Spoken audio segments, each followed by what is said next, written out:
Good morning all of you. कैसे हैं आप सभी। स्वागत है आप सभी का बच्चों की पाठशाला विद संतोष गौड़ में। और आज हम देखेंगे क्लास 10th में यूनिट क्षेत्रमिति यानी मेंसुरेशन। और मेंसुरेशन की पहली एक्सरसाइज लगाने से पहले हम थोड़ा सा बेसिक चीज़ों को जान लेते हैं। बेसिक चीज़ें जैसे जब हम पहली एक्सरसाइज लगाएंगे तो उसमें हमको देखना होगा घन, घनाभ, ठीक है। ये दोनों चीजें बिल्कुल सिंपल भी हैं, और अगर हम इसका बेस जान लेते हैं तो फिर इसका पृष्ठीय क्षेत्रफल निकालना या इसका आयतन निकालना बड़ा ही सिंपल हो जाता है। तो घन को देखने के लिए हमको जानना होगा वर्ग के बारे में, जिसको हम स्क्वायर कहते हैं, और घनाभ को देखने के लिए हमको जानना होगा आयत के बारे में, जिसको हम रेक्टेंगल कहते हैं, ठीक है। तो अगर हमें घन का पृष्ठीय क्षेत्रफल निकालना है, क्या निकालना है? घन का पृष्ठीय क्षेत्रफल।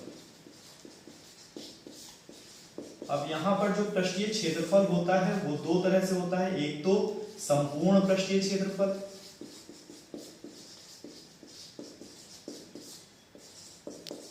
और दूसरा होता है वक्र पृष्ठीय क्षेत्रफल। तो इन दोनों को जानने के लिए हमको पहले वर्ग के बारे में जानना होगा। वर्ग की विशेषता क्या होती है कि वर्ग की जो चारों भुजाएं होती हैं, ये क्या है? भुजा। और इसकी जो चारों भुजाएं हैं वो क्या होंगी? सब बराबर होंगी। इसीलिए मैं सबको क्या लिख दे रहा हूं? ए लिख दे रहा हूं। चारों भुजाएं वर्ग की बराबर होती हैं, इसलिए कोई भी अगर चतुर्भुज है उसका क्षेत्रफल हमको निकालना है तो हमको निकालना होता है लंबाई और गुणे चौड़ाई। अगर हम उसकी लंबाई और चौड़ाई का गुणा कर देते हैं तो उसका आंतरिक क्षेत्रफल निकल आता है। अब चूंकि इसमें वर्ग में क्या होता है कि चारों भुजाएं इसकी बराबर होती हैं, तो इसकी लंबाई और चौड़ाई दोनों बराबर होगी। तो ऐसी कंडीशन में हम क्या करते हैं कि लंबाई और चौड़ाई की जगह पर भुजा गुणे भुजा कर देते हैं। तो भुजा गुणे भुजा जब हम करेंगे तो क्या हो जाएगा? भुजा का स्क्वायर, भुजा का वर्ग, या भुजा को ही अगर हम ए मानते हैं तो ये हो जाएगा ए का स्क्वायर। अब जब हम वर्ग से आते हैं किस पर? घन पर आते हैं। तो घन क्या होता है? घन को अगर हम चित्र के रूप में देखें, 3D चित्र के रूप में देखेंगे तो हम इसको इस तरह से बनाएंगे। एक तरह का डिब्बा। अब जब इस तरह का डिब्बा हम देखते हैं तो इसमें तीन चीजें आती हैं। जो यहां से यहां तक है वो है लंबाई, जो यहां से यहां तक हम नापते हैं वो होती है चौड़ाई, और जो नीचे से ऊपर की तरफ नापते हैं वो होती है ऊंचाई। तो इसमें तीन चीजें, घन में कितनी चीजें निकल करके आ रही हैं? लंबाई, चौड़ाई और ऊंचाई। यही चीज घनाभ में भी निकल करके आएगी, ठीक है। इसी डब्बे को अगर हम खोल देते हैं, ये हमारा हो गया फर्श यानी फ्लोर, इसके जस्ट बगल में हमारी वॉल हो जाएगी। एक वॉल इधर होगी तो एक वॉल इधर होगी, एक वॉल इधर होगी, एक वॉल इधर होगी। तो चार तो वॉल हो गई, चार दीवारें हो गई, और सबसे ऊपर क्या होगा? रूफ यानी छत। तो इस तरीके से हमारे पास कितने फलक आ गए? 1 2 3 4 5 6, 6 हो गए। तो घन जब हम देखते हैं, घन को खोल करके देखते हैं तो हमको 6 वर्ग मिल जाते हैं। कितने वर्ग मिलेंगे? 6 वर्ग मिलेंगे। अब एक वर्ग का जो क्षेत्रफल निकालना होगा वो होगा ए स्क्वायर। तो 6 वर्ग का जो क्षेत्रफल निकालना होगा, तो चूंकि ये 6 है और वर्ग का क्षेत्रफल होता है ए स्क्वायर, तो इसका फॉर्मूला बन जाता है 6a स्क्वायर। तो घन का अगर हमें पृष्ठीय क्षेत्रफल निकालना होगा, कौन सा? संपूर्ण पृष्ठीय क्षेत्रफल निकालना होगा, तो ये हो जाएगा 6a स्क्वायर, या आप इसको कह सकते हो 6 गुणे भुजा का वर्ग, या 6 गुणे भुजा। तो इस तरीके से संपूर्ण पृष्ठीय क्षेत्रफल निकल आएगा। अब वक्र पृष्ठ क्षेत्रफल निकालते हैं तो इसमें भी दो कंडीशन आती है। पहली कंडीशन, जब सिर्फ छत नहीं दिया है, जब सिर्फ छत न दिया हो तो ऐसी कंडीशन में क्या होगा? ऐसी कंडीशन में अब हम छत को हटा देते हैं। जब छत हटा देंगे तो हमारे पास कितने बच जा रहे हैं फलक? 1 2 3 4 5, 5 बच जा रहे हैं। तो हमारा फॉर्मूला क्या निकल कर क्या आ रहा है? 5a square. तो ऐसी कंडीशन में हमारा जो वक्र पृष्ठ क्षेत्रफल होगा, अब ये संपूर्ण पृष्ठ नहीं है, अब ये क्या है? वक्र पृष्ठ क्षेत्रफल है। तो ये हो जाएगा 5a स्क्वायर। ठीक है। और दूसरा है जब छत व फर्श दोनों न दिया हो,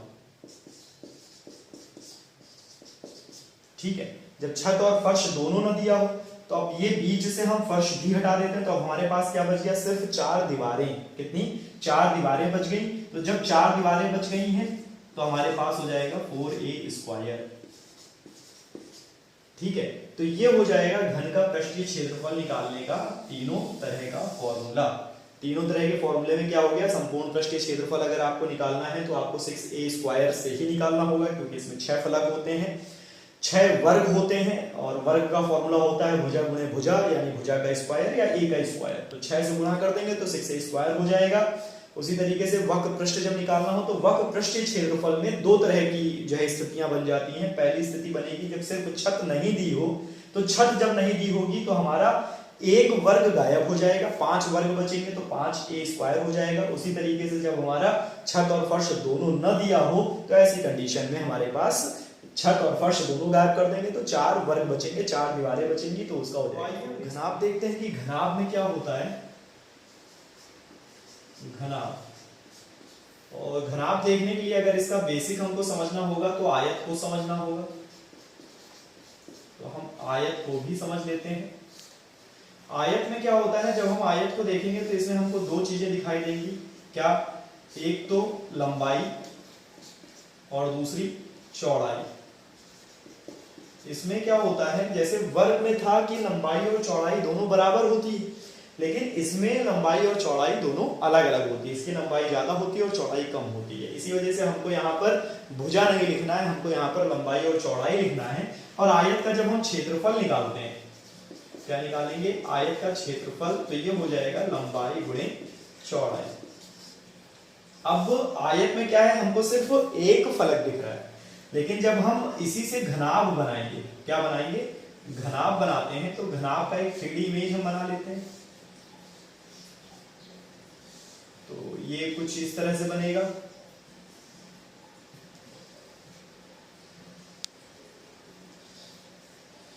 ऐसे, ठीक है। तो इसमें हमको क्या दिख रहा है, एक तो जो इधर से ऐसे दिख रहा है, ये क्या है, लंबाई। जो यहां से इस तरह से दिख रहा है वो क्या है, चौड़ाई। और जो नीचे से ऊपर की तरफ दिख रहा है वो क्या है, ऊंचाई। ठीक है, तो इसमें भी 3 चीजें हो गई। एक तो लंबाई हो गई, ऐसे इधर से हो गई चौड़ाई, और नीचे से ऊपर की तरफ हो गई ऊंचाई। तो अगर इसी हम घनाभ को खोल लेते हैं तो हम देखते हैं इसमें कितने आयत निकलते हैं। तो ये तो हो गया हमारा फ्लोर यानी फर्श। उसी तरह से हो गई 4 दीवारें,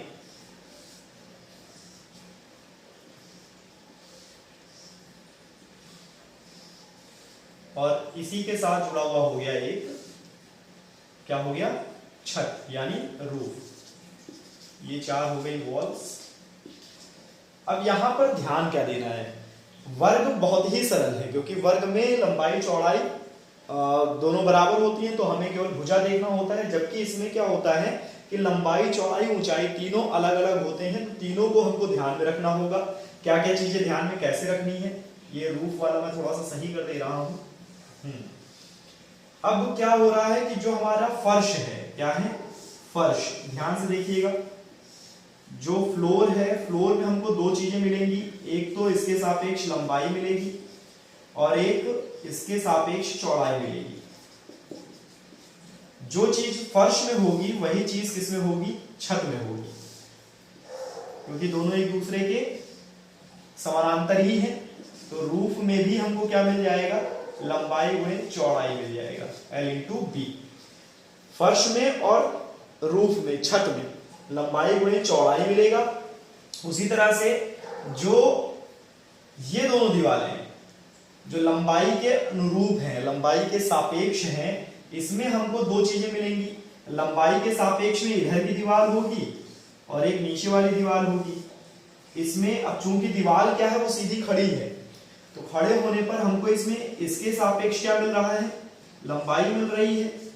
लेकिन अब चूंकि ये सीधी खड़ी है तो यहां पर मिल जाएगी ऊंचाई।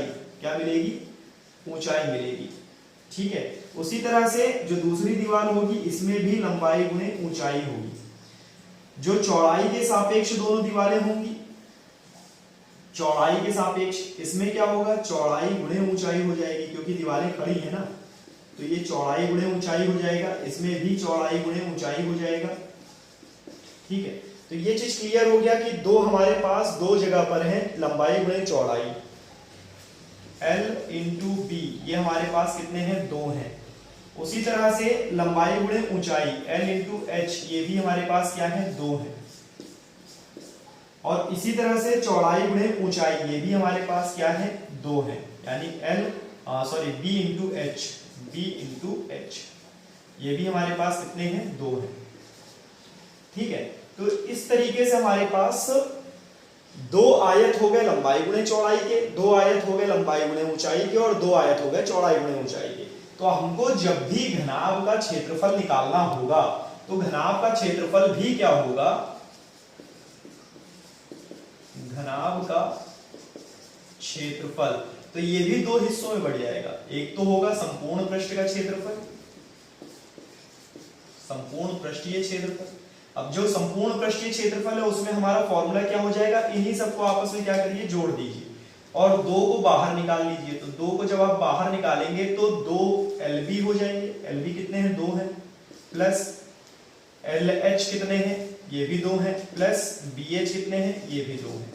ये आपका हो गया संपूर्ण पृष्ठीय क्षेत्रफल। ठीक है, घनाभ का जो संपूर्ण पृष्ठीय क्षेत्रफल होगा, दो को हमने बाहर कॉमन ले लिया, अंदर हो गया LB plus LH plus BH, या LB BH प्लस HL। ठीक है, इस तरीके से आप संपूर्ण पृष्ठीय क्षेत्रफल निकाल लेंगे। अब जो वक्र पृष्ठ क्षेत्रफल होता है, कौन सा होता है? वक्र पृष्ठीय क्षेत्रफल। तो वक्र पृष्ठीय क्षेत्रफल में भी दो कंडीशन आ जाती हैं, जो मैंने पहले उस वाले में बताया था। अब इसमें दो कंडीशन कौन कौन सी आ सकती हैं, इस पर भी थोड़ा सा नजर डाल लेते हैं। तो जो पहली कंडीशन आती है, पहली कंडीशन जिसमें छत ना हो, छत ना हो। अब छत के लिए क्या है हमारे पास? लंबाई गुणे चौड़ाई। तो लंबाई गुणे चौड़ाई को हम अलग कर देते हैं, बाकी तो हमारे पास ये बचेगा ही ना, ये तो दो रहेगा ही रहेगा। अब लंबाई चौड़ाई तो केवल सिंगल हो गया, एक हट गया, तो इसको हम अलग से जोड़ देते हैं। ठीक है भाई, LH जो हमारे पास है लंबाई गुणे ऊंचाई, ये तो अभी भी दो है, चौड़ाई गुणे ऊंचाई भी दो है, लेकिन लंबाई गुणे चौड़ाई फर्श केवल एक बच रही है, छत हमारे पास नहीं है, यानी ऊपर का हिस्सा खुला हुआ है। घनाभ का क्या है? ऊपर का हिस्सा खुला है। तो ऐसी कंडीशन में जब हम निकालेंगे, जब छत नहीं होगी तो हमारे पास केवल पांच चीजें हो गई, चार दीवारें और एक फर्श। तो इसको हम इस तरह से लिखेंगे। दूसरी कंडीशन क्या होगी? जब फर्श और छत दोनों ना हो, दोनों ना दिया हो, तो ऐसी कंडीशन में हमारे पास क्या हो जाएगा फॉर्मूला? अब ये भी जो हमको दिया है ये भी हटा दिया जाएगा, तो हमारे पास सीधा सा फॉर्मूला बच जाएगा LH प्लस BH, खत्म। ठीक है, तो इस तरीके से घनाभ का जो संपूर्ण पृष्ठीय क्षेत्रफल निकलेगा वो निकलेगा दो ब्रैकेट के अंदर LB plus LH plus BH। और जब वक्र पृष्ठीय क्षेत्रफल निकालेंगे तो इसमें हमारे पास, अब देखिए संपूर्ण पृष्ठ में क्या होता है? पूरा पैक्ड डब्बा होता है। ठीक है, पूरा कमरा है। वक्र पृष्ठ जब निकालेंगे तो उसमें से दो चीजें, या तो छत गायब होगी या फर्श गायब होगी, दो में से कोई एक चीज गायब होगी, तब हमारा फॉर्मूला ये लग जाएगा। और जब दोनों ही गायब हो जाए तब हमारा फॉर्मूला चारों दीवारों के लिए सिर्फ ये लग जाएगा। तो इस तरीके से हमारा जो है घन और घनाभ दोनों का कंपैरिजन हम आयत और वर्ग के साथ जब हम करते हैं तो इसका फॉर्मूला बिल्कुल सरल हो जाता है। अब इसी क्षेत्रमिति में हम जब आगे बढ़ेंगे तो हमको मिलेगा शंकु, गोला और सिलेंडर यानी बेलन, तो उसके बारे में चीजें हमारे पास बच गई हैं। क्षेत्रमिति को और देखेंगे, छिन्नक है उसको बाद में देखेंगे। पहले हम देख लेते हैं पहले नंबर पे शंकु, दूसरे नंबर पर हम देखेंगे गोला,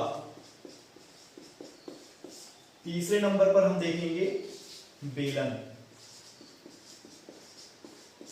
ठीक है, कोन, स्फीयर और सिलेंडर। तो इन तीनों चीजों में सबसे पहले आ जाता है शंकु।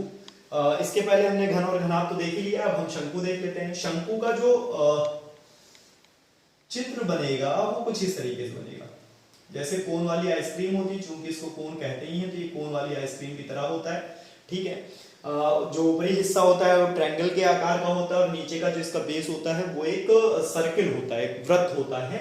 तो इसका फॉर्मूला हमको देखना है। तो इसका फॉर्मूला जब आप इसको निकालेंगे तो इसका सिर्फ एक ही फॉर्मूला होता है, शंकु का पृष्ठीय क्षेत्रफल। क्या होता है? शंकु का पृष्ठीय क्षेत्रफल। तो वो होता है बराबर पाई आर एल। ठीक, जहां पर जो आर है वो क्या है? त्रिज्या है, आधार की त्रिज्या। एल जो है वो है तिर्यक ऊंचाई।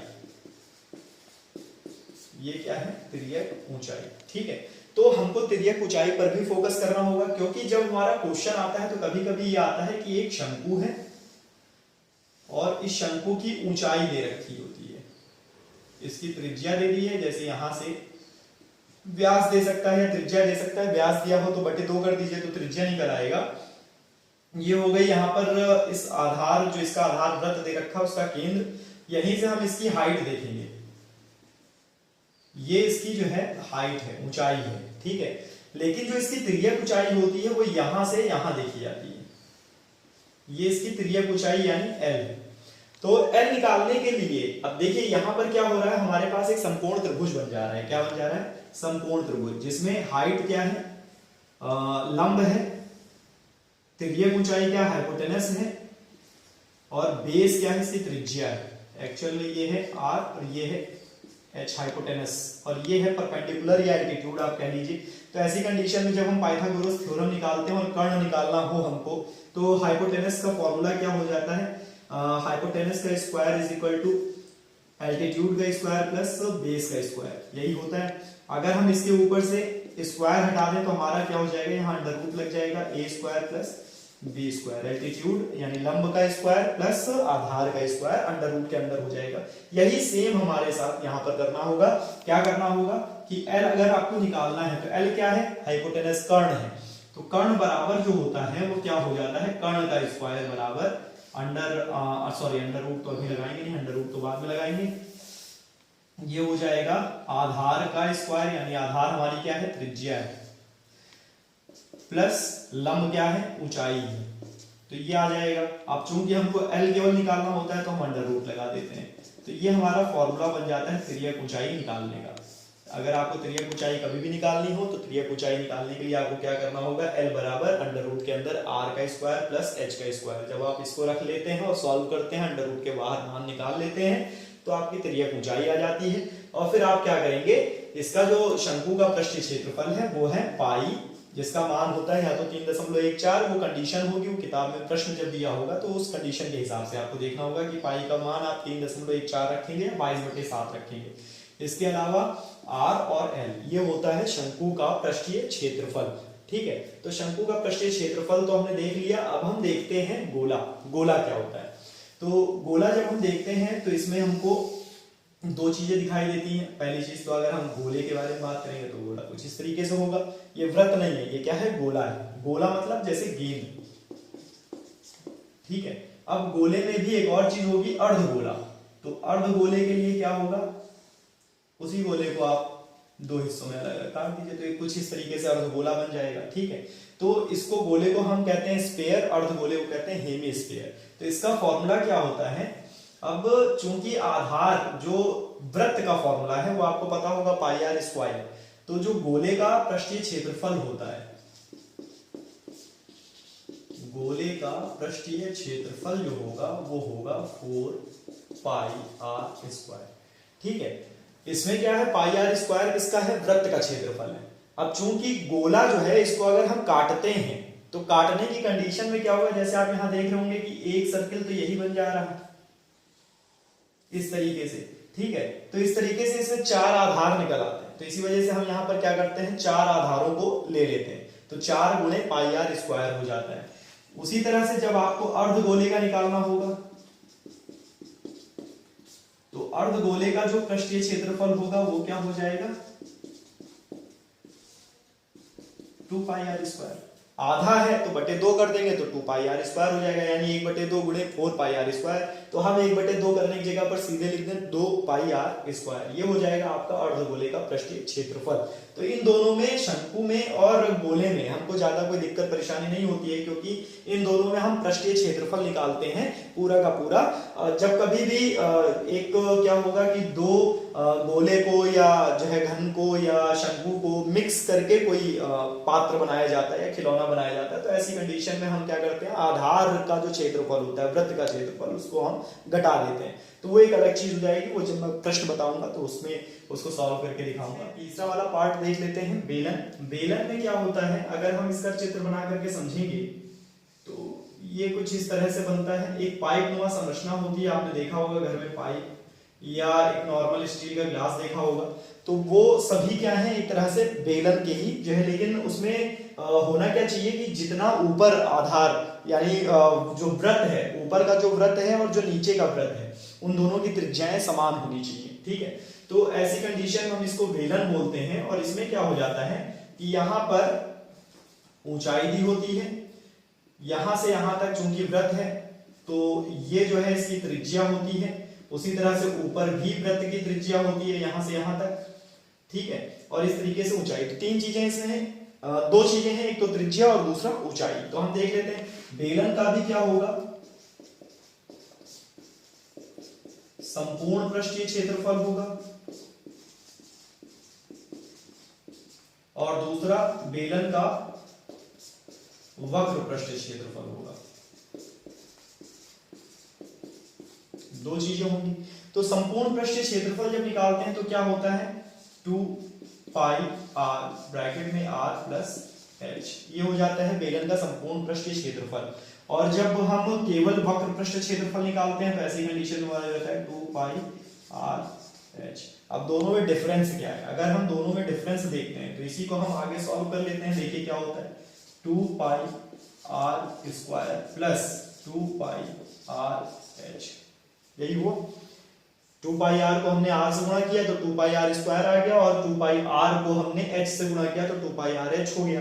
2 पाई आर जो है हमारा कॉमन होता है, इसको बाहर कर लेते हैं।